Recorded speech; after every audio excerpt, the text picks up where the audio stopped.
shrinking space for civil society across the Western Balkans. It has restrictions on the institutional and political environment in which civil society organizations operate. The trend is concerning, despite the fact that negotiations for EU accession provide an opportunity for civil society to advocate and propose policies to the government, particularly on human rights issues. One of the common features that worsen the continuing decrease in the space for civil society in the Western Balkans region is that the media freedom has come under threat in the recent years. Intimidation against journalists is increasing, and that suffocates as well investigative journalism. Media is heavily influenced by political and business interests. In overall, it is vital to boost the rule of law, civil dialogue, pluralism and social justice in the region of Western Balkans, as well to strengthen the fight against corruption. The partnership between the governments and the civil society is crucial in that regard. It is vital to have free and independent media as well. Now I would like to give the floor to our session chair, Mr. Maričić. Thank you so much, distinguished guests, dear speakers. I really feel like at home after quite a time being on this panel with all the people I know and speaking about topics that are so close and familiar to us. In my previous life before coming into politics, I really much enjoyed this session, so today it will be a refreshment for me, and I hope that we will have a good contribution, all of us, in order to increase the quality of this high-class event, in my opinion. The topic is a topic that is quite prominent and always current: the civil society and the media in the regional and European integration process. I would organize my address in 3 questions, as it was there. And as a person who has both of the experiences in the civil society and on the side of the executive in the past 4 years, I can tell you that the role of the civil society is absolutely indispensable for the domestic policy processes and for the regional policy processes. And this is not only a phrase. I will give you examples. In the Ministry of Justice that I run, and in all the legislative processes, we never establish a working group, or we never finish the process of lawmaking without involving the civil society organizations. And this is something that always brings the quality of the law on a higher level.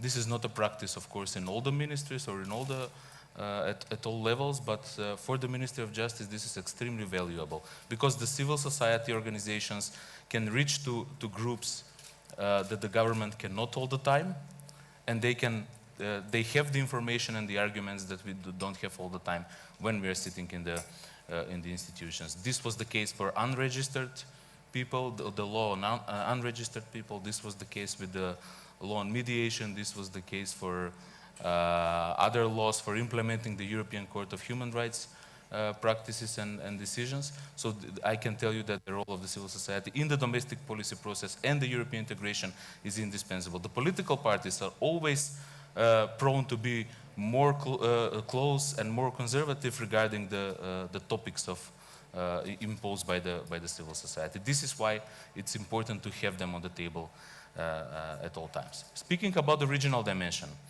I can also make 2 examples. In the case of Prespa agreement, and Ioannis is here, he knows very well, and the rest of you as well, the civil society in North Macedonia and in Greece, including here the media and other intellectuals and social structures, did their homework before the signing of the Prespa agreement.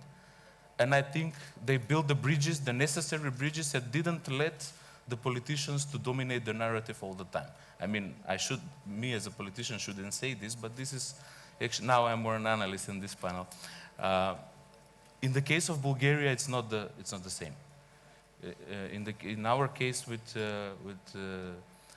having this dispute or discussions with Bulgaria, I think the politicians dominated the narrative, and the civil society, the media, or let's say progressive civil society and media didn't do their homework entirely in this, and the context is quite different. I hope that this will happen in the future, and I encourage the civil society and the progressive media to do more in building the bridges between North Macedonia and Bulgaria, and this stands for all the regional issues, in my opinion. I can't elaborate on all of them, but it stands for all the issues. Speaking about the media and the role of the media, I think we always at regional stage speak about media freedom, and that is primary, that is good. But we need to introduce the topic also about media responsibility, because we have an increasing issue of fake news, disinformation, hate speech, something that it's very difficult for the institutions to cope. I can tell you, myself personally, other journalists and civil society representatives are facing hate speech threats and fake news instruments, formal or informal. There is something, but at the level of ethics, still not, even through the institutional framework and the ethical framework on these issues is, in my opinion, necessary, because the stereotypes, the hate, the regional ethnic-centered issues are produced basically through fake news and through hate speech of the mainstream, of the or let's say electronic media like portals and etc. So I think strengthening the responsibility and expanding the freedom at the same time will bring a lot of new quality in the European integration and also in the regional cooperation. Finally, about the regional initiatives and regional projects, I think that it's of utmost importance that we introduce new topics at regional stage or at regional level. It's not, I mean, I'm in this process, Berlin process, for example, for quite a time, for 7-8 years. We can follow that more or less the same topics are being discussed. But I think, for example, that issues like rule of law, anti-corruption, media freedoms, and of course, media responsibility are topics that are common to, including the fake news and everything else, are topics that are common for all the countries of the region of the Western Balkans. And we have similar problems, and we can find joint solutions. Because, for example, last week in Ohrid, at this lake, the ministers of justice and home affairs of the Western Balkan countries that are in the Berlin process have endorsed a roadmap fighting against corruption. This was something that was extremely problematic 3 years ago. I remember when in London we were about to sign some kind of pledges as government, some kind of statements fighting against corruption. We couldn't reach a consensus just 3 years ago. So last week we introduced a roadmap. I know that we have a lot of roadmaps in the region, but it is a step forward to open this regional topic and to sit on the table the ministers, the public prosecutors, the judges to work together on this joint issue. And I think this is the way to go. So we need to push new topics that are bittering and that are pushing at a regional level, like is it a technique? Yeah, okay. Like judiciary, like fight against corruption, and like fake news. This will bring a new quality in the dynamics of the region, and this will certainly strengthen the civil society, the role of the civil society. And finally, I hope that in the next events and next panels of this type, we will have the joy to share that North Macedonia has started the negotiations with the European Union. Thank you. Hopefully that will be the case. Thank you, Mr. Mariček. And just coming from the EU member country, I have to underline that sometimes it's very important for civil society and media to be kind of corrective element to the implementation of perfect legislation that we had it in our negotiation process, but somehow we are lagging behind, especially in fight against corruption and rule of law as well. Now we would see pre-recorded message from Mr. Michael Roth.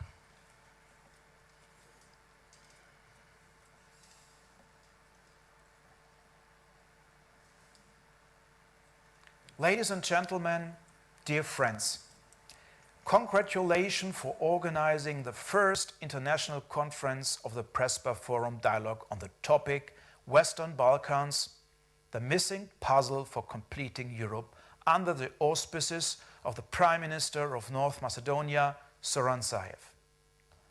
While I very much regret not being able to attend in person, I'm really honored to be able to speak to you on the tremendously important topic of civil society and the media in the regional and European integration processes. The missing puzzle for completing Europe corresponds with our paradigm that Western Balkans are the inner courtyard of Europe, surrounded by EU member states. The European Union will not be complete without your countries, your societies, and your people. As you know, civil society forums are an integral part of the Berlin process. Exactly 1 month ago, on the 1st of June, I had the pleasure of opening the energetic and vibrant discussions in the frame of the Berlin process and its upcoming summit. We tasked participants with a challenging agenda covering key political and socio-economic topics. The recommendations of the working groups proved how engaged and committed civil societies are in the Western Balkans. Civil society must be engaged to bring about change, ensure bottom-up control, and improve the equality of democracy.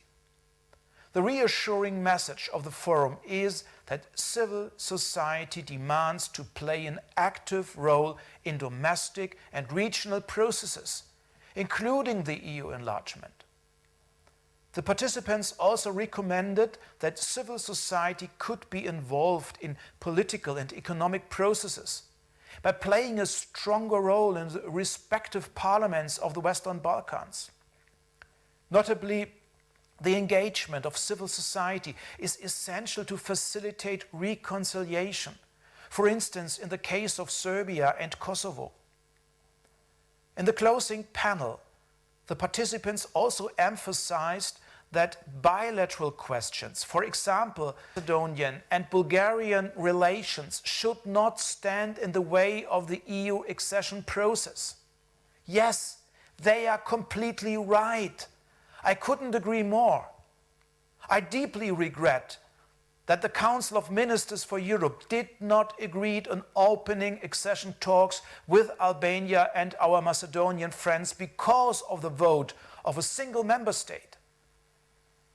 Without a vibrant civil society, there can be no functioning democracy. The activism and engagement of civil society shape democracy. Focusing on the Western Balkans in particular, civil society plays an even more important role in overcoming the legacies of the past. Cooperation among people is essential for reconciliation and to move forward together. North Macedonia in particular has invested significant efforts to create a multi-ethnic society. 20 years after the Ohrid Framework Agreement. Given that this is a long road for every society, we must invest further efforts every single day in order to consolidate a peaceful and strong society. To reach this aim, we also need free and independent media. Impartial reporting combined with media literacy are the best means to counter internal and external disinformation.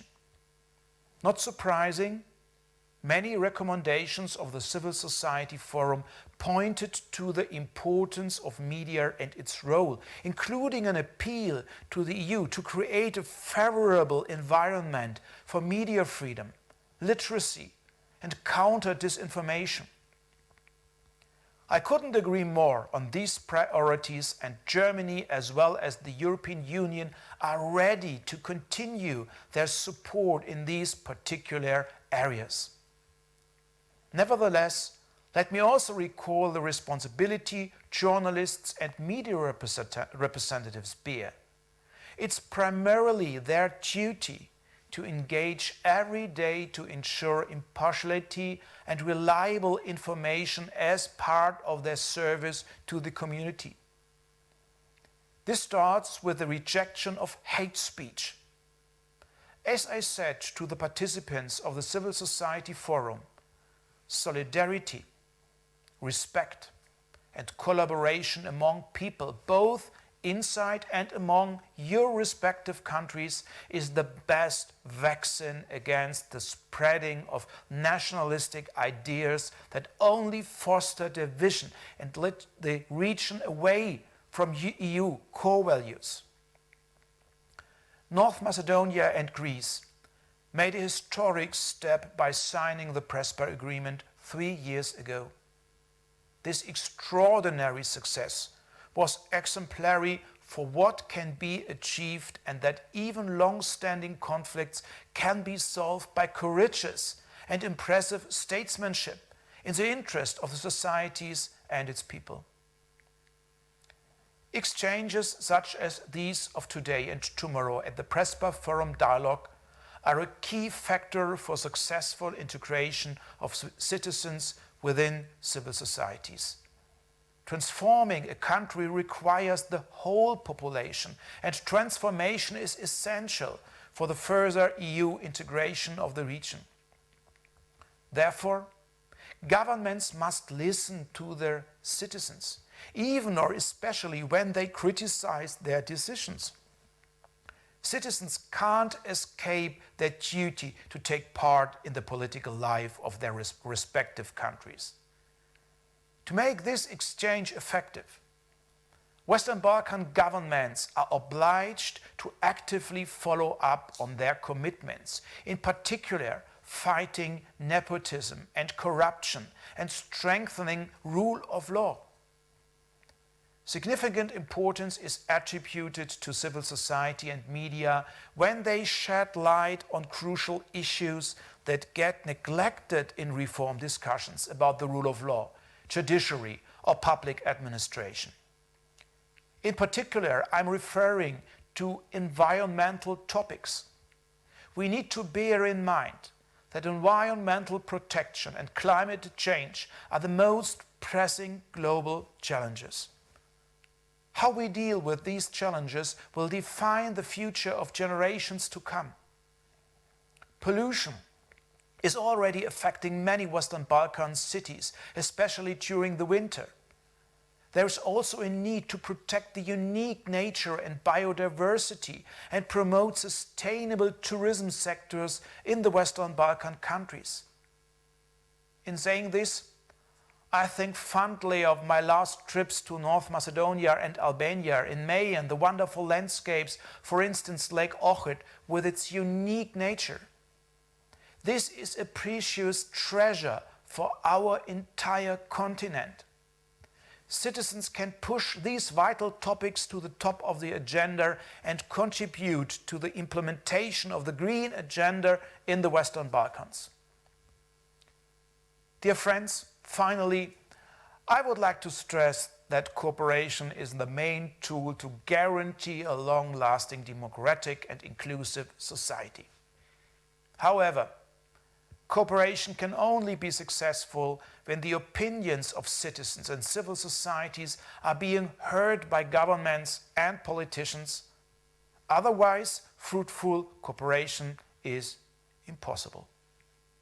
Furthermore, free and independent media plays an indispensable role in every democratic society. I wish you dynamic and fruitful discussions and hope to see you in person as soon as possible. Stay tuned. Thank you so much. I think some of the messages from perhaps the most influential capital within the EU were very clear that have been sent there. And the last one again about the media, which sometimes regarding negotiations and closing the chapters is the first one to close, but at the end of the day, perhaps it's much more complex issue than it looks like in the beginning. Now we go to the southern parts of Europe. Mr. Benedetto Della Vedova should join us. Thank you, Chair. From Rome, I don't know if it's the second or the third most influential capital in Europe. Buongiorno, good morning. Buongiorno, but by sure is the most close to North Macedonia. Thank you and good morning to everybody. First of all, let me say I'm sorry that the last minute government engagement made impossible my physical participation to the event. I promise that as soon as possible I will pay a visit to North Macedonia. I was looking forward to be in Prespa today to have the opportunity to discuss finally in person after all we had to go through with the pandemics. Nevertheless, I am confident that this forum will prove fruitful and helpful in the challenges we have ahead. Let me underline Italy's deep appreciation for North Macedonia's initiative with the launching of Prespa Forum Dialogue. This forum is another tangible sign of Skopje's strong commitment to dialogue and cooperation in the region. It consolidates North Macedonia's leadership in fostering mutual respect and understanding in a region whose potential, unfortunately, continues to be undermined by open disputes and bilateral issues. In the past 4 years, North Macedonia has contributed substantially to regional reconciliation, underlining a clear vision about the future of this region. This future, the future of all Western Balkans countries, lies in the European Union. The agreement signed in Prespa in 2018 and the friendship agreement with Bulgaria in 2017 are milestones in advancing towards this future and putting the past definitely behind. These agreements have concretely contributed to improve good neighborly relations, which remains a key benchmark for candidate and potential candidate countries. In March 2020, the European Council acknowledged the significant steps made by Skopje by green-lighting the opening of accession talks with North Macedonia. Our hope was that Prespa Forum would have provided the perfect framework also for celebrating the actual opening of the negotiation with North Macedonia as well as with Albania. With our great disappointment, on June 22, again, it was not possible to achieve this long overdue goal. And our strong concern is that EU credibility in the region is at stake. And I agree on what's said by my friend Michael Roth on the issue. By not delivering our promises, we risk losing the most important battle for the EU in the region, the one for hearts and minds. Civil societies, especially young generations of the Western Balkans, are vocally supporting the European perspective of the region. They are our best ally for making Western Balkans countries advance in democratic transition and consolidate on rule of law, justice and fundamental rights. Failing to open negotiations with North Macedonia and Albania, as well as failing to deliver visa liberalization to Kosovo, would eventually alienate this support. I sincerely hope that the discussions that will take place in Ohrid and in Prespa during these days will contribute to highlight the sense of urgency of moving forward with the EU enlargement to the Western Balkans. I warmly welcome the opportunity provided by this forum to engage civil society, especially youth, from the region about the European integration process. they play a key role in promoting the values which are the cornerstones of the European project, in advocating the reforms that need to be implemented, in making political leaderships accountable for their actions. Civil society is the true catalyst for a structural change in the region. In order to play effectively this role, it is crucial to empower civil society. That means, first of all, eliminating the barriers within the region. During the Sofia summit of the Berlin process in November 2020, Italy welcomed the important progress in terms of regional economic integration envisaged by the action plan for the creation of a common regional market. At the same time, it's crucial to enhance concretely the role of civil society in the European integration process. Let me make one concrete proposal. Albania, Bosnia and Herzegovina, Montenegro, North Macedonia and Serbia participate to the EU strategy for the Adriatic Ionian region, USAIR. By promoting horizontal cooperation, interconnection between EU and Western Balkans region and convergence of interest and national policies for territorial development, USAIR is a concrete tool for supporting EU integration of the region. USAIR is in the position to build on the communities and networks created thanks to project implementation and to scale them up to the political level, to the policy level. Promoting a more inclusive approach by enhancing the role of civil society in USAIR would contribute to strengthen the interaction between policymakers and citizens, ultimately consolidating democracy in the region. More broadly, we firmly believe in the transformative power of civil society. They are the driving force for fundamental shift in the cultural mindset. This is particularly important in a region where reconciliation must still make decisive steps forward. Promoting and investing in a bottom-up process for regional reconciliation should be the top priority. We hope that Prespa Forum Dialogue will become the regional platform for promoting this approach. Media as well bear crucial responsibility in fostering mutual respect and understanding.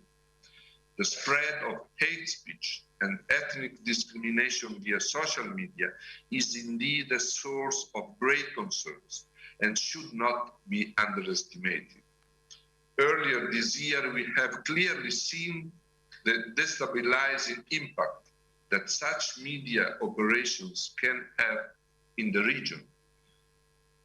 Since 2020, Italy is supporting the Regional Cooperation Council in organizing a conference on disinformation aimed at raising awareness in the region about media manipulation and violent narrative. Although these are global challenges, persistent nationalism and divisive rhetoric in the Western Balkans call for close monitoring and effective action. At the same time, it is crucial to avoid that countering disinformation is abused for limiting the freedom of press and expression. These are at the core of the European Union values. Therefore, strengthening and supporting free media must remain a top priority for the governments in the region and for EU action in Western Balkans. I thank you very much, and I look forward to following this very interesting discussion. Thank you. Thank you very much, Mr. Della Vedova, for your intervention. And I think the punchline was the sentence, fight for hearts and minds, especially of young generations here in the region of Western Balkans. Mr. Bieber, I don't need to present you in large, Mr. Florian Bieber. When it comes to the rule of law, for instance, one of the main obstacles in establishing full democracy in the Western Balkans, it is obvious that the conditionality of the EU is not enough. And as a result of all the obstacles and challenges in that field, there's been an erosion of trust towards the institutions and the process of EU integration. Would you agree? What is your assessment in that regard?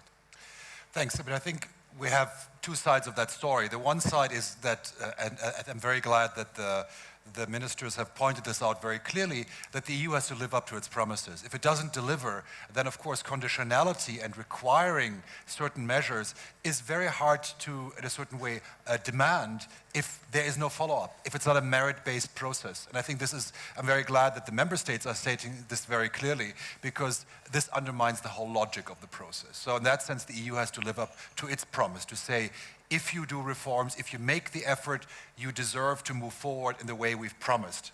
This is not, this is delivering on what has been promised. But I think it's also the other side is what is going wrong in some parts of the region. And I think it's been nicely stated in the previous interventions that when it comes to hate speech, when it comes to the lack of or declining media freedom, and you've also pointed it's linked in some countries to the declining state of rule of law, clearly what is happening in terms of EU accession is not enough. It's not in a certain way doing the trick anymore. And there are multiple reasons for that, but I think one thing is the lack of clarity sometimes, or the focus on technicalities. So of course the laws have to be in line, the rules have to be there, but that's not enough. It's about the implementation of the rules, and it's about the kind of political commitment behind them. And we see this in some countries where there is a political commitment, and others where at least we have some serious questions sometimes. And there, I think the European Union and its member states should communicate more clearly the problems. So if we're looking at Commission reports, they're very often pointing out, ticking the boxes, saying this has been done and that has been done. But the question is really, is there a substance behind it? I mean, I often use the metaphor of the trees and the forest. You can plant lots of trees, but they don't make a forest. And the same is with the laws. You can have lots of laws, but do they make a forest of rule of law and democracy? And I think this is something which we're often not seeing. I mean, there are some improvements. So last year, the Commission report, for example, clearly said that governments also have to communicate Europe to its citizens. And if the government is denigrating and engaging in hate speech, or supporting media or working with media which engage in hate speech, or which are not communicating the European Union and the integration project in a fair manner, this is going against the process. So in that sense, it's starting that there's a bit clearer communication. But I think what is really needed is clarity in identifying the problems and in pointing out governments which are not living up to that. In that sense, I mean, to conclude, having a free, vibrant media and not attacking civil society, not denigrating civil society is, I think, a sign of commitment to the European integration process. I cannot see how a country can join the European Union with fulfilling the legal requirements while at the same time attacking critical voices in a society, be they in the media, be they social activists. And that's the responsibility of governments, to allow for those voices and to listen to them. If they don't do that, I have serious doubts about the commitment, and I think that's where the European Union has to be clearer on message. In a certain way, more honesty would be well-heeded advice for the EU and the region. Thank you for now, Mr. Bieber.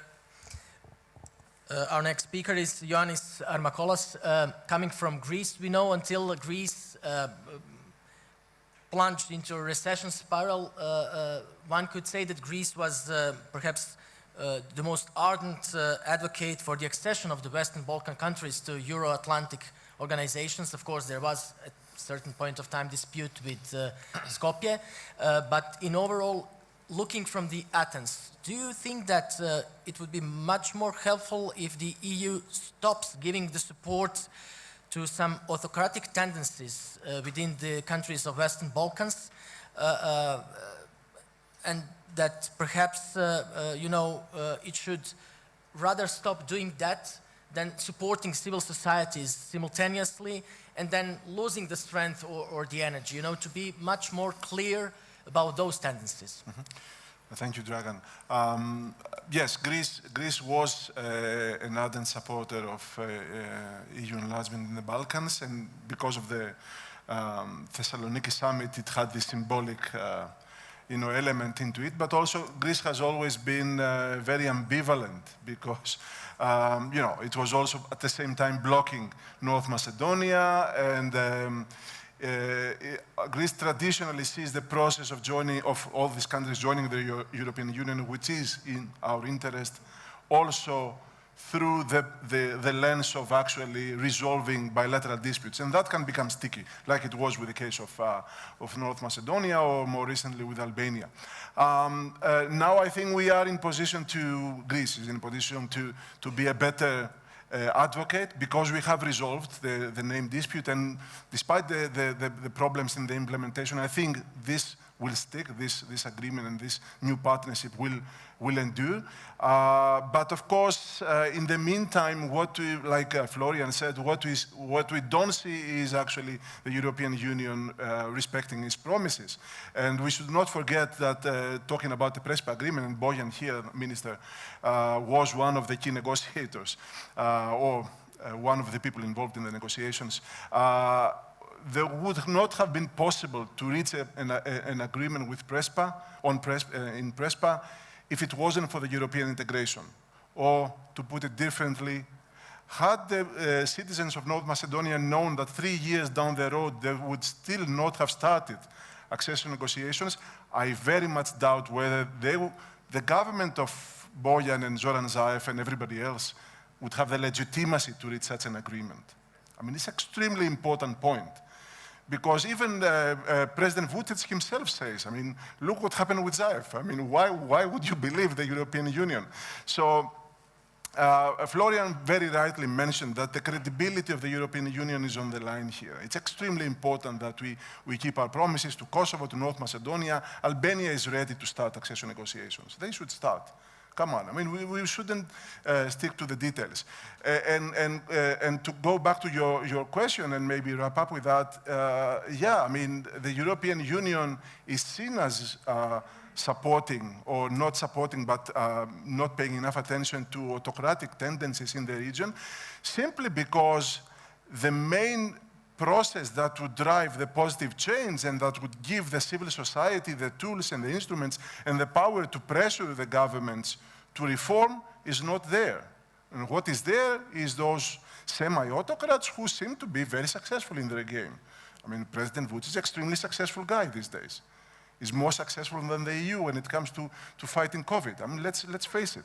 And those governments that are waiting for the EU to support them, like North Macedonia, waiting for the EU to actually include North Macedonia or Albania in this famous COVID response plan, at the end of the day, they feel frustrated.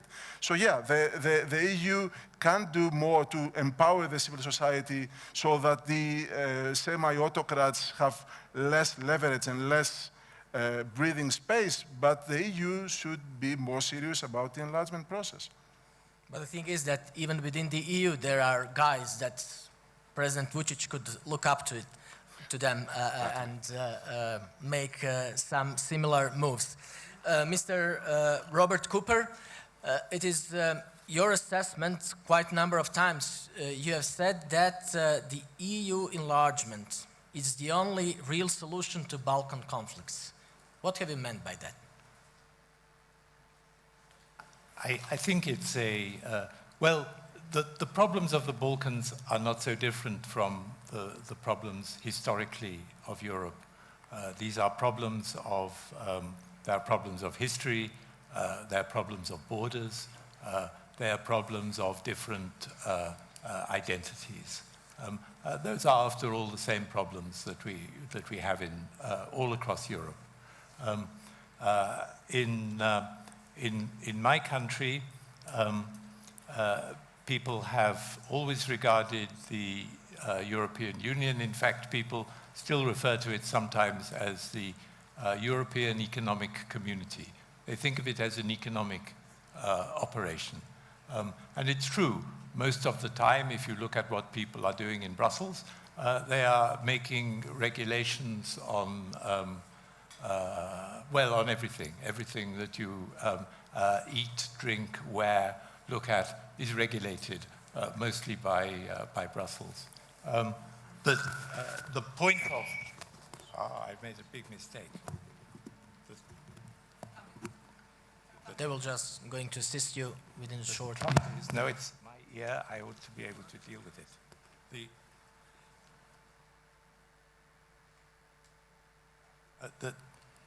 My problem is that this is the first time that I've traveled for at least a year. And normally I have a bag that's ready to go on my travels. And when I came here, I found there's no comb in it. So, but most of what the EU does is very boring regulation, actually very useful because it means that the food you eat doesn't poison you. And the cars you drive don't break down and so on. But the real purpose of the European Union is not economic, it's political. And this comes from the doctrine, the discovery of Jean Monnet, that you don't do things together because you are friends, you become friends because you do things together. And the secret is to find the right things to do. And the economic area is an extremely good area. That's fine, but that's, so why can't you just become members overnight? I think in the case of this country, the answer is actually almost why not? At least, why not start the process? It's incredible that it doesn't start. How can you make it start? I don't know. But there must be ways of, I think, I mean, the advice I've given to others is to say, simply make yourself irresistible.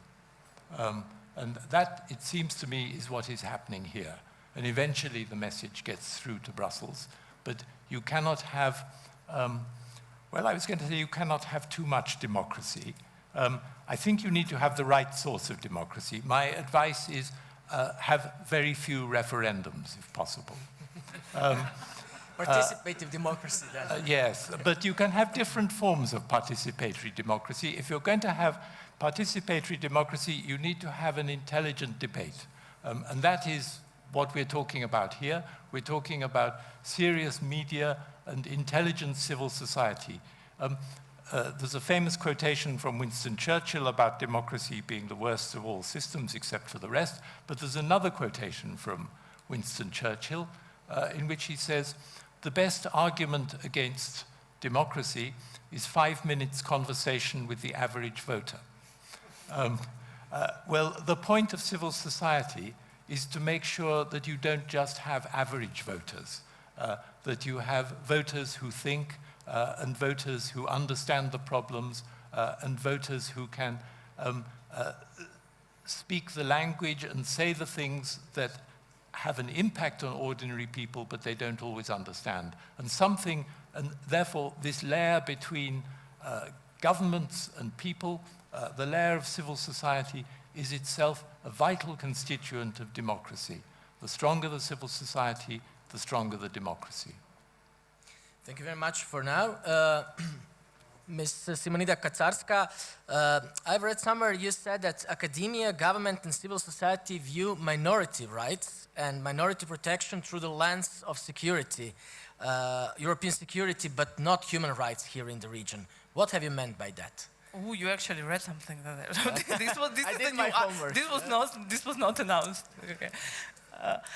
Well, yeah, in one of my lives I was in academia dealing with Europeanization and national minority rights, and I was actually looking at Croatia as well, including what was Macedonia then.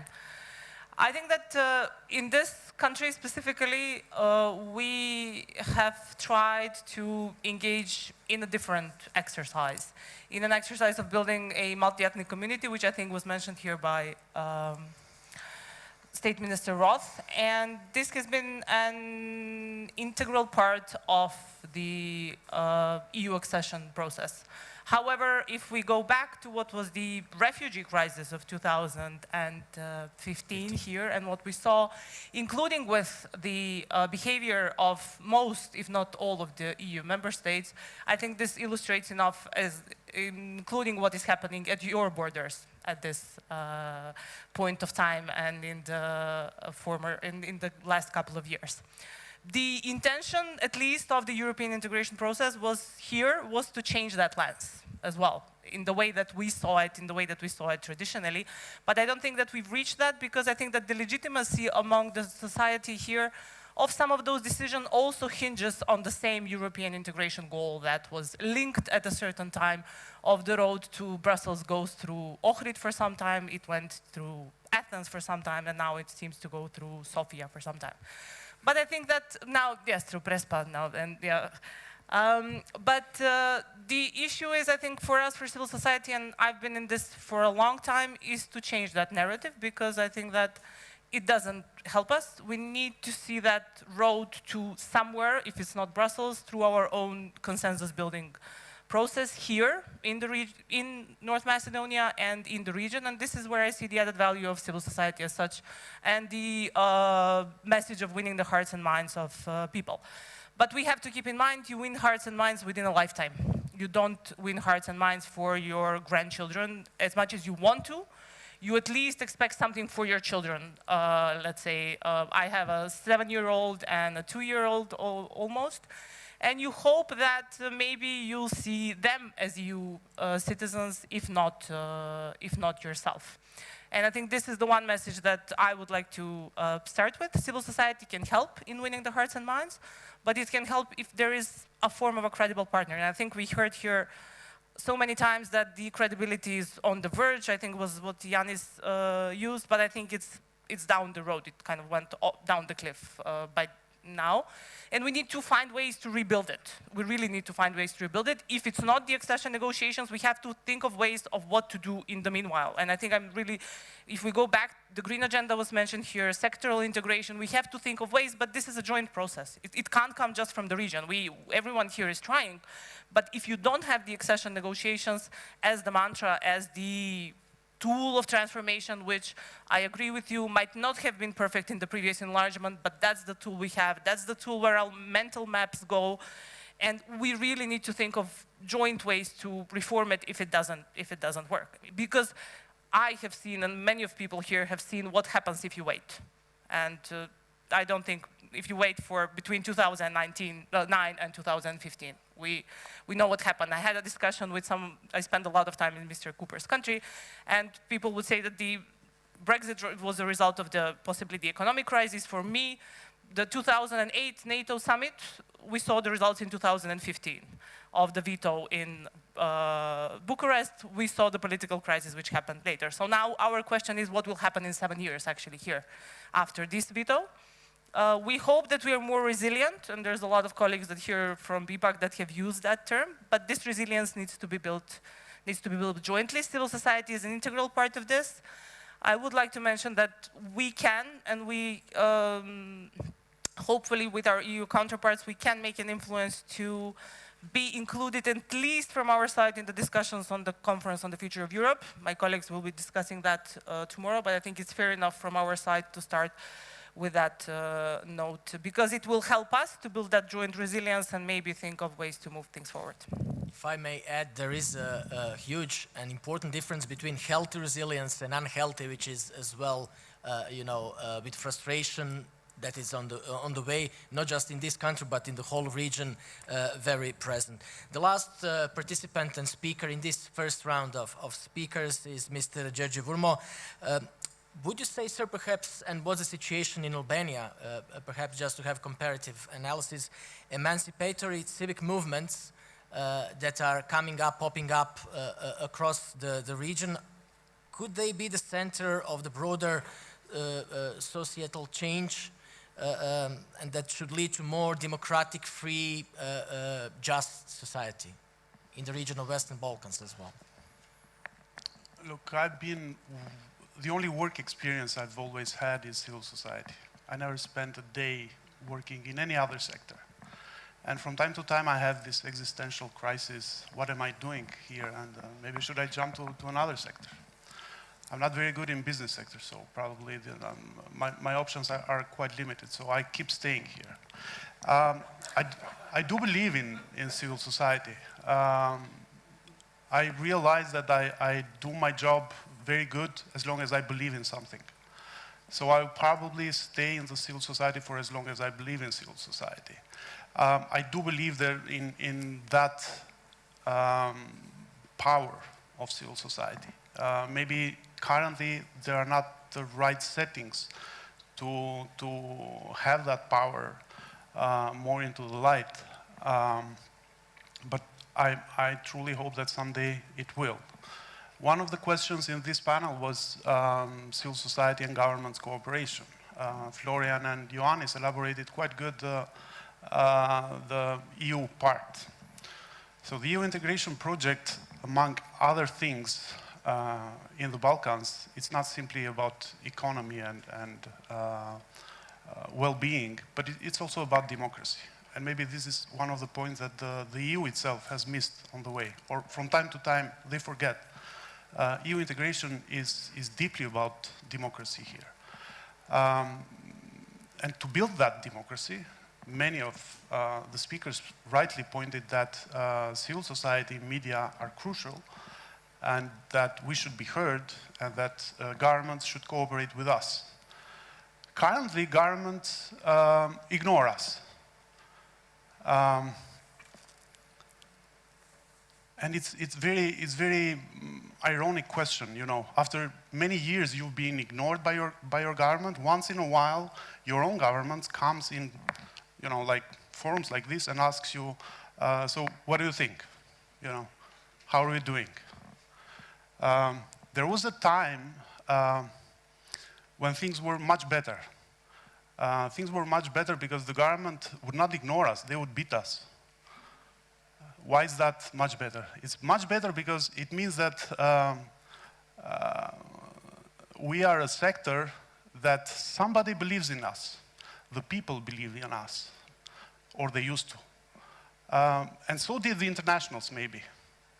But currently, we are being observed with some dose of suspicion by our own constituencies, by our own, I mean, the level of trust, public trust in civil society is not at their best levels. But unfortunately, I must say that the internationals currently would rather side with cooperating with political actors who, by the way, we know very good are not so democratic in the region, rather than pushing for civil society and those civic movements that you said, and democracy at any cost.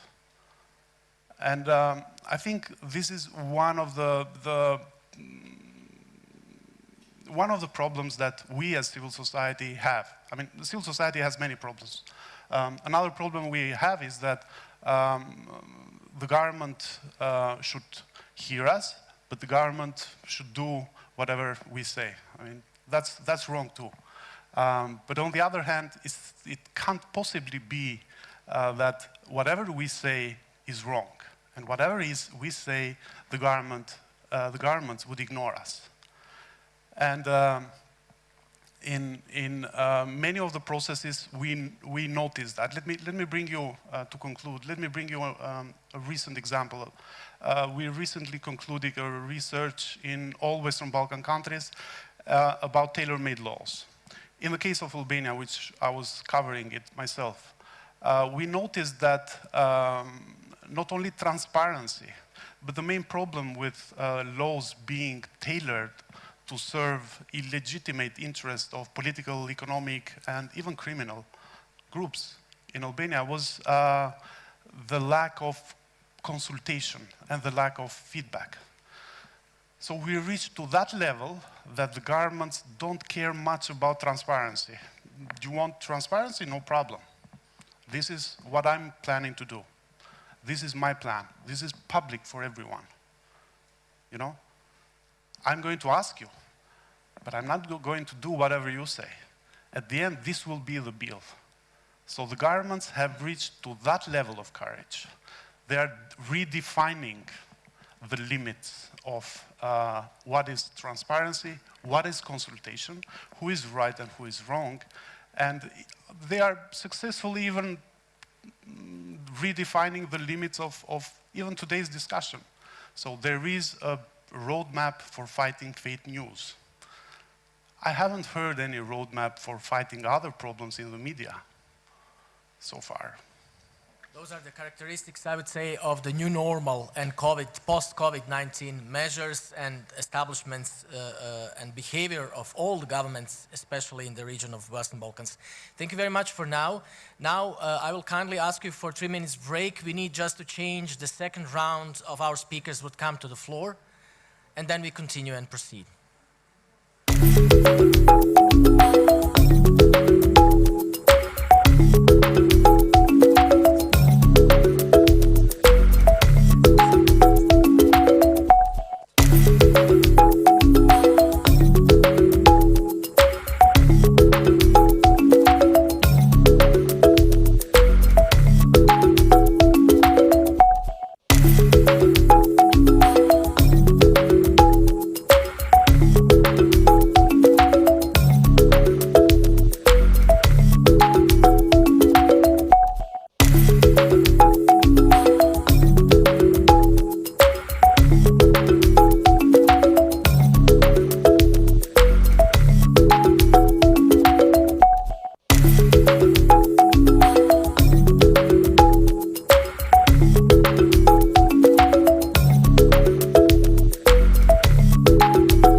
As a journalist, and I was reporting very much from Serbia in recent years, I would say that fights against corruption and organized crime, establishing an efficient and fair judiciary, and perhaps respect for minority, these days migrant rights as well, are some of the priorities for the Serbian government. Would you add something to that list or not?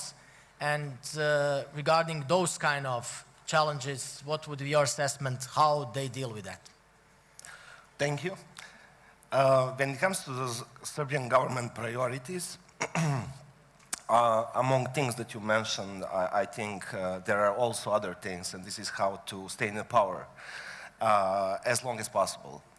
And I think that in this case, Serbia government and also everything that is happening with regard to the COVID and then vaccination and also state of emergency during the last year helped a lot in this regard to have a relatively monolith picture of one leader in the country who is ruling in a very authoritarian way, and he's using many topics, including organized crime, fight against corruption, in my mind, only as a narrative in further capturing the state. And that basically started practically in 2012, 2013, when all pools of power have been controlled. And nowadays, we have many topics, I know, Serbia-Kosovo dialogue, state capture, foreign investments, but these are used, unfortunately, only as narratives in further capturing the state. So within that atmosphere, what are the possibilities anyway then of the civic society and media, especially in this post-COVID or COVID-19 Well, situation? I mean, we don't have opposition in the parliament, as probably you know, since last year, and we don't have critical voices in the society which are heard. The only remaining and yet credible partner, probably of international community and parts of the citizenry in Serbia, is the civil society. But civil society in Serbia has been attacked, and for example, since January 2000, we have seen more than 165 attacks be it physical threats and other things towards the civil society. Maybe it is worth mentioning that one journalist was arrested, which hasn't happened in Serbia since the fall of Milosevic. And this journalist from northern part of Serbia, Vojvodina, was simply reporting on the poor health conditions in one hospital in Vojvodina. Then again, other journalist's house was burned down because he was writing on the corruption scandal of his mayor in small municipalities. So you see, I mean, challenges are numerous.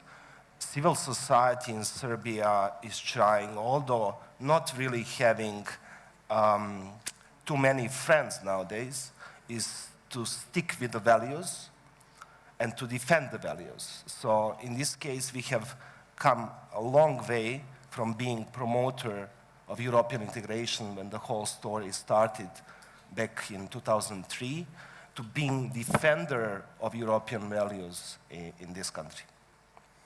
Thank you very much for now. Mr. Christoph Bender, protection of civil society and media outside of the European framework is something that you might explain to us your thoughts about it. Okay, thank you, Dragan. When we look apart from the European Union, in Europe we have, on paper, the most extensive protection system for civil society, media, journalists. It's called the Council of Europe. Right? With one exception, all the Western Balkan countries are members of the Council of Europe. I mean, the exception, of course, is Kosovo, which is a bit weird, because if the interest is that human rights are protected, that minorities are respected, protected in Kosovo, then it's a bit, you know, it doesn't really make much sense to keep it out of this institution. Anyway, so the European Convention on Human Rights applies directly in the Western Balkan countries. There's the Court of Human Rights. Everyone, journalists, civil society activists, excluding citizens from Kosovo, can bring a case to the court. If the court takes it up, there's a judgment, and then judgments are monitored by different institutions of the Council of Europe. So in principle, we have a structure for a really robust system. But there's a problem. As we've recently pointed out at the ESI, no one has been more often going to the European Court for Human Rights than Alexei Navalny, not less than 20 times. Yeah? The court has practically always sided with him. Last time in February 2021, ordering his immediate release. And this is binding, yeah, if you're a member of the Council of Europe. But Russia ignores, and so he is still in jail fighting for his life in a Russian prison. But still, yeah, we have this system, and it's something worth to kind of to build on. Yeah? The question is, how can we make this system work better? And what's also important to note when we look at the Western Balkans, when we compare judgments and the implementation of judgments with other Council of Europe member states, the Western Balkans is not a black hole with regard to human rights and the rule of law. Yeah? The Western Balkan countries are not Azerbaijan, they are not Russia, they are not Turkey. When you look at open priority files, so this means leading cases or important cases which are under enhanced supervision by the Committee of Ministers directly. So the most prominent and important cases. By the end of 2020, Albania, North Macedonia had 2 such open files. Bosnia 4, Serbia 5. Now this is maybe not great, but it's actually quite decent. Actually, for anyone who is interested, I have maybe you can give this around, a little overview of how European countries stay on this chart. So let me just conclude maybe with 3 points. The first one is, wouldn't it be a nice goal for all Western Balkan countries to strive to, be part of the league of top performers who have only 1 or 0 priority cases open, like Germany, like Finland. At DSI, we're actually preparing a short paper on how Bosnia can achieve this. And it's actually not that difficult if they really make an effort. Second, civil society and media could, and I think should, be active in all this. By once kind of following and reporting much more intensively about cases, about judgments, about the implementation of judgments. But also, when addressing the weaknesses which very, very clearly, as we have heard in this session, very clearly exist in the region. But when addressing it, also putting it into perspective and showing that essentially it's not so bad. And I think in a time when the Western Balkans has such a horrible reputation in Europe, we could really also need some positive news in this respect. And finally, countries that think that human rights and democratic principles are important also in Kosovo should form a coalition to push for Kosovo to be admitted to the Council of Europe. I think that's long overdue. Thank you. Just to make the objection, of course, if you're not Azerbaijan, you're happy, but I think it's up to the situation how high you put the bar, So these countries would not be Finland or Switzerland or Germany, the whole region of Western Balkans, but also some other EU member countries surrounding them. But, it's the perspective, how you look upon it. Is it Azerbaijan or Finland? It's true, but Hungary has 13 such open cases, Bulgaria has 18. So Bosnia is not so bad. Thank you very much. Donika Emini, this dialogue between Serbia and Kosovo, which is for us journalists as well here in the region these days again on the agenda. How much civil society and media, from your points of view, from the country that you are coming from, how does that look like? How much they are involved and what is their impact to it? Thanks for having me. It's a pleasure to be here. I mean, of course, who would I be if I don't talk about the dialogue between Kosovo and Serbia? Slightly different from Georgi. In Kosovo, there is an option, for civil society people. It's to become part of the government. So the most, I think, the best cooperation there is to make you part of it. And then you are not sure whether they want you to be part of it because they value your opinion or they want to shut the critics down. Because if they had valued our opinion, they would have proactively included us in the process in the first place, even being an outsider in track 2 without having to be part of the government in order to, make our contribution, simple as that. When I was listening to Sir Robert Cooper, and I saw Lajčák here, but then he's not anymore. This explained his hot and cold relation with civil society. Where would the dialogue be today if civil society had been included and the media since day one, since when, 2011 when it started, and in promoting it, in promoting the positive aspects of the dialogue? I'm talking about the technical dialogue, which I consider one of the most successful one, apart from then what happened in 2013 and the Brussels Agreement. So if the civil society had been included since the beginning from the EU, because unfortunately, expect less from our governments.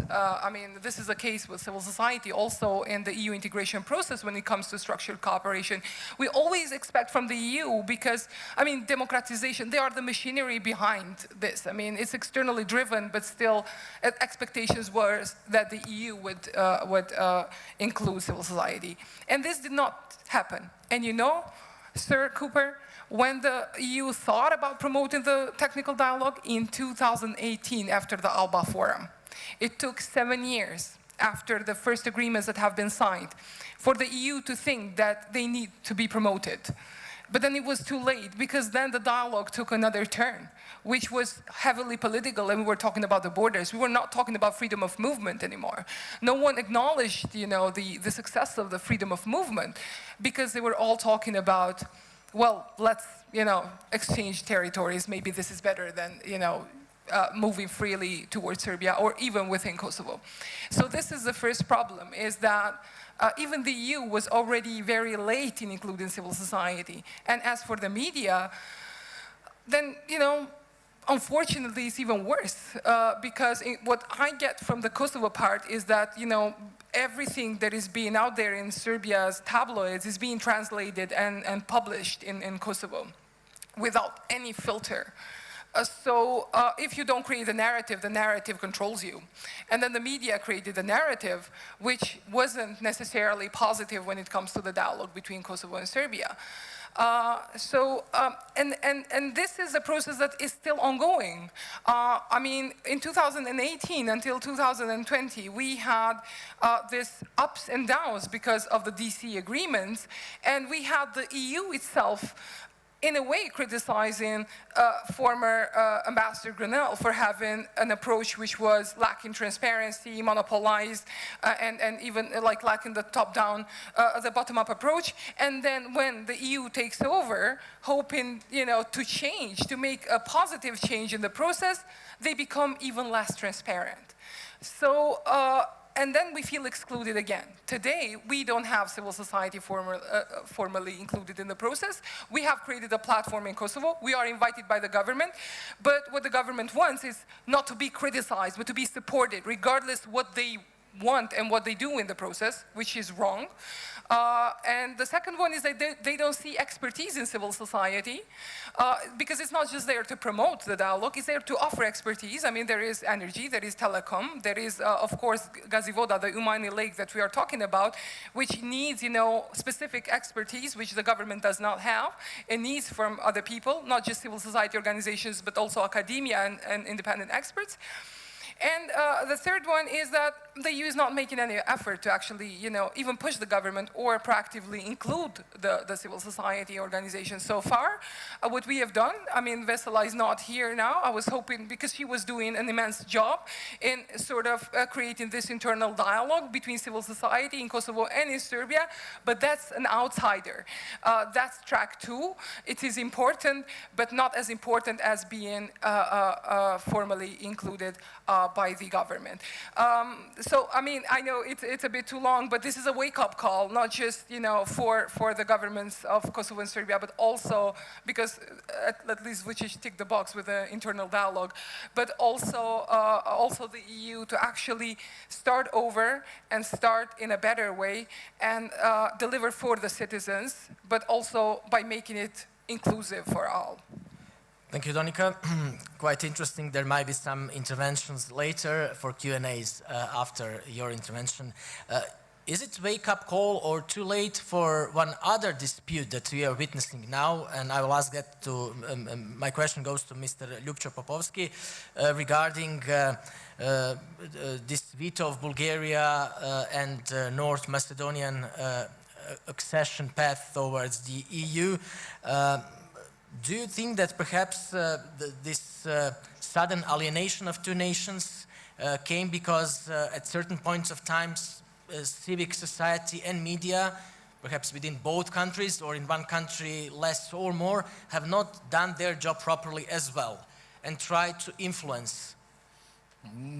No, I think that that alienation between the two societies came from the politicians, and that's not the role of the civil society and in media. And media was just part of it, not in the center of that.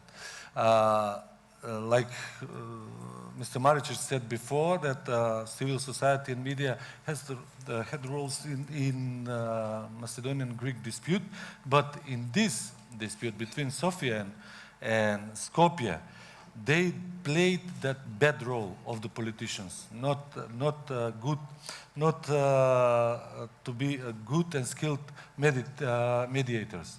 So it's unfortunately in this situation is their roles. I don't know how it will be in the future, but like a journalist, I will tell you some other things, not for the civil society and like the other said that. This incredible deterioration of the relation between Macedonia and Bulgaria in the last year and a half, maybe more, came suddenly. For many, it was like a storm, and destroyed everything what had been built skillfully in the last 15 years. I don't want to talk who were the culprits, but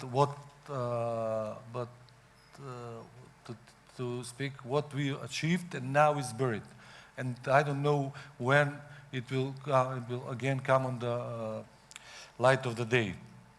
And now, if you ask in Macedonian public, 8 from 10 people will said they don't understand what's happening now, what's going on in Bulgarian public, and why the people they called us like brothers want to blockade us. What's this? This is story of Abel and Cain. That that's like biblical story. I don't want to say that is, but if someone called him like brother and you want to blockade him, it's not understandable for Macedonian public, and even for more Macedonian, it's a disgusting theme for the enlargement process and for cooperation and brotherhood and the main consequences of this dispute is that old stereotypes and prejudice of each other have returned and cemented the path of mistrust. Lifting the blockade will not remove all this mistrust like a magic wand. It's not possible. I think we will need another 15 years to try to understand again each other like a year or 2 years before. But what is paradoxally, in this dispute, Macedonian has missed the Macedonian people.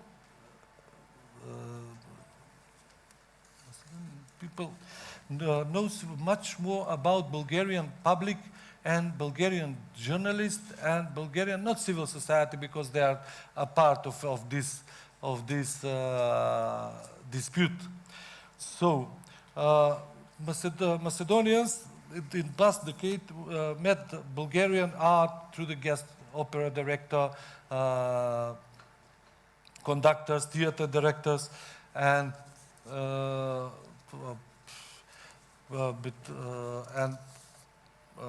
maybe 2 works of Macedonian writers have been translated in Bulgarian. I have to check it. And for years, Macedonia has slowly amortized the stereotypes we built around the Bulgarians and attitude towards the Macedonian national self-determination, their identity and language. So we learned about exceptional political analysis because we translate everything what was written in Bulgarian media. So previously we know very much remarkable Ivan Krastev or Dimitar Bechev.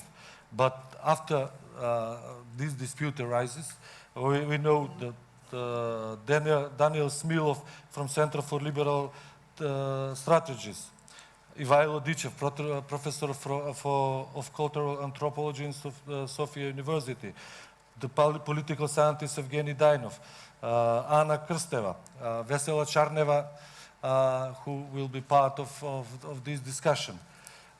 So it was not Bulgarian people who we know when we are traveling to Sofia, to Borovets, Bansko, Sandanski, Pamporovo, that touristic places. But in the same time, we don't understand, the Macedonian public, why Bulgarian public has no clue what is going on in Macedonia.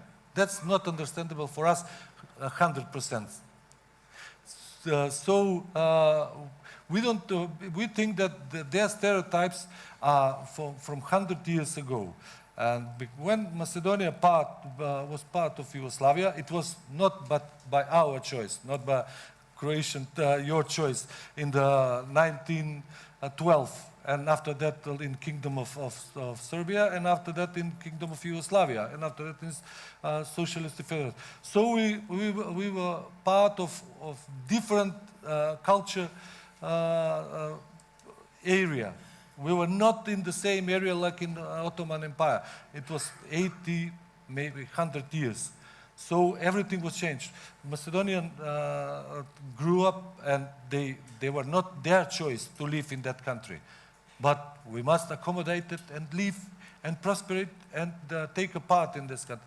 And the main question for Macedonia really is why they cannot see what are the people who live in Macedonia are now.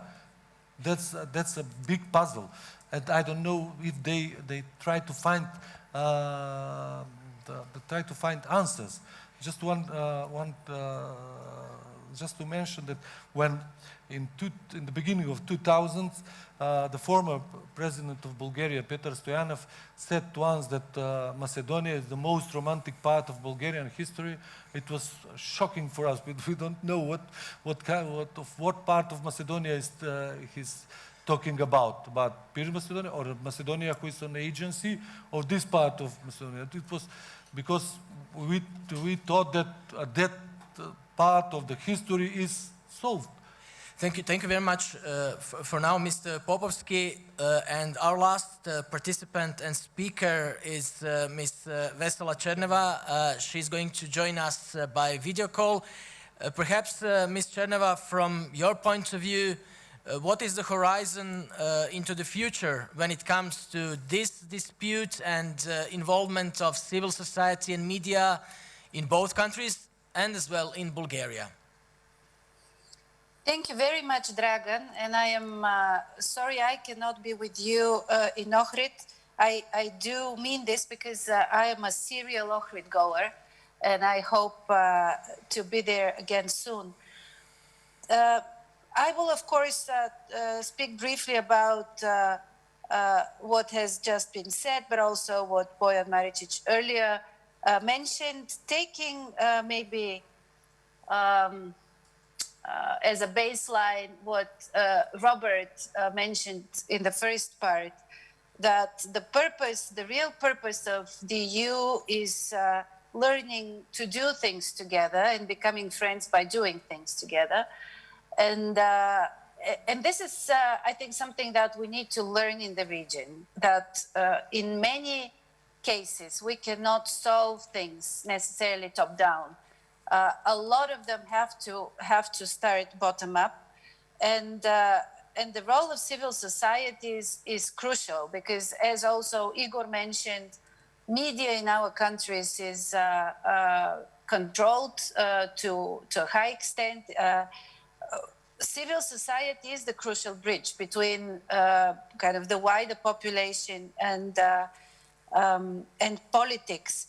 The Bulgarian-Macedonian Friendship Treaty was a great basis. I mean, I really think it's an excellent document. The problem is that it remained on paper. Like many other things in the Balkans, implementation is not our strongest part. And I think here we do owe our societies also a bit more leading in. A lot of Bulgarians analysts have been mentioned by the previous speaker. I think this group in Bulgaria is even larger of analysts, civil society people, civil society organizations who really oppose the course of the previous government and would support the shift that the current one is trying slowly to perform. From that perspective, I am optimistic because we know that civil societies in the Balkans have been on the right side of history, so to say, on many occasions, in the crucial moments, actually. I mean, we remember how Milosevic fell, we remember how Gruevski had to go. I think this is also why Borisov finally ended his rule after 12 years, simply because civil societies at some point make a crucial step. One reason not to be so optimistic, I think, is our demography in the whole region, and the fact that a lot of the young people, a lot of the most active representatives of civil society leave our countries, and this is, I think, mid to long term, the big challenge for us, how to keep the quality, the density of the civil society conversation. In the concrete Bulgarian-Macedonian case, we have already had quite good cooperation with the Institute for Democracy and Civil Society in Skopje. We did co-host the Berlin Process Civil Society and Think Tank Forum last year. Of course, there are many other colleagues and organizations in Skopje with which we cooperate.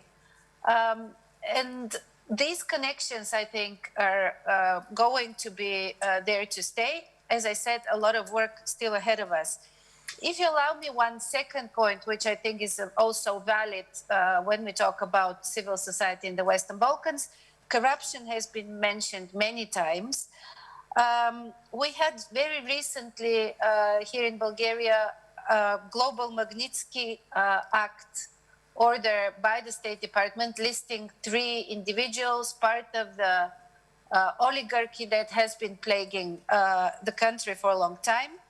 This was the moment when civil society in Bulgaria, but I think also elsewhere, saw that what we knew, right, what we thought was right, was actually provable and documentable. And it turned out that a lot of the evidence for this Global Magnitsky Act order have been built on civil society research. And I would really encourage representatives across the region to pay attention to this work. This is very, very important part of our role. You have probably seen the White House executive order, which says that corruption and corrupt leaders in the Balkans will have to pay their price without naming names. I think this is a chance for our groups to keep the pace and to keep the pressure. And at the end of the day, I think we can really see very soon better times for the region, both politically, but I think in this kind of slower than we hoped, but still reform of our societies and our governance systems. Thanks a lot, and sorry again for not being with you there. Thank you very much, Ms. Cherneva, for your intervention. If I may add, it's always the most important to be on the right side of the history. Thank you very much for your time. It was a panel that lasted more than an hour and a half with numerous participants and with some of the interesting thoughts and interventions that we have heard. I'm sure if there are some additional Q&As that you might pose them to our participants in a coffee break or something. Now there is a family photo envisaged for the speakers. On behalf of the organizers and this panel, warmly thank you for the participation and your attention. Thank you very much.